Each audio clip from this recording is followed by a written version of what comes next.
The system can be mounted on any vehicle with a standard 2-inch square front tow hitch bar.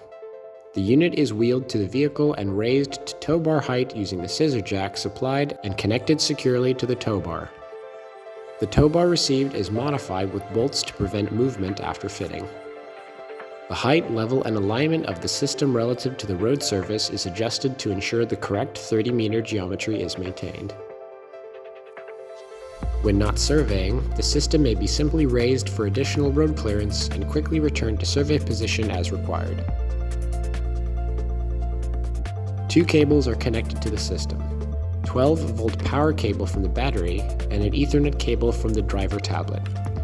An isolation switch is also inside the vehicle. The RetroTek D is designed for easy calibration and operation, minimizing setup time.